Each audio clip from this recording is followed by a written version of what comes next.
Hey rail fans, today I'm going to be showing you a comparison between the electronic systems on the Athearn Genesis Amtrak P40 and P42 from the newest release. These units come with tsunami sound originally, but I decided to change them to ESU system, and along with that, this unit, the 160, I have also changed out the motherboard.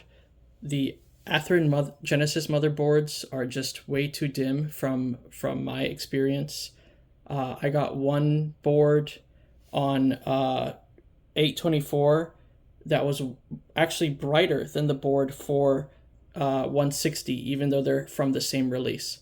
And I was really upset with that. So I decided to do a motherboard swap for my units. For 160, I've already done all the work. Here you can see they're both ESU. These two decoders are both already programmed to have very similar settings. Most of the CVs are the same.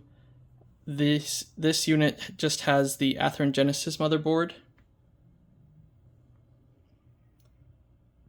And this unit has a scale trains board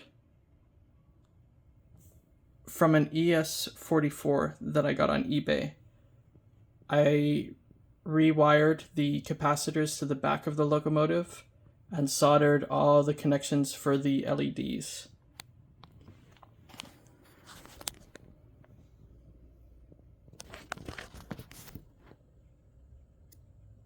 So now I'm going to show you a comparison between the two.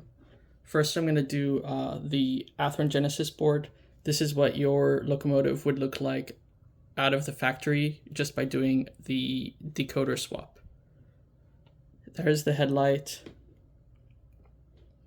Here's the ditch lights.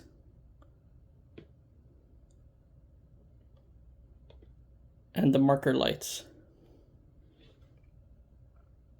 Now we're going to look at this motherboard, the motherboard swapped unit.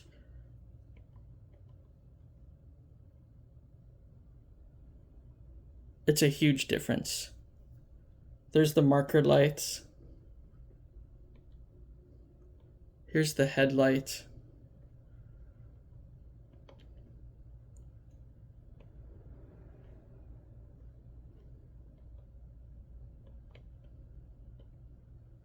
And the ditch lights.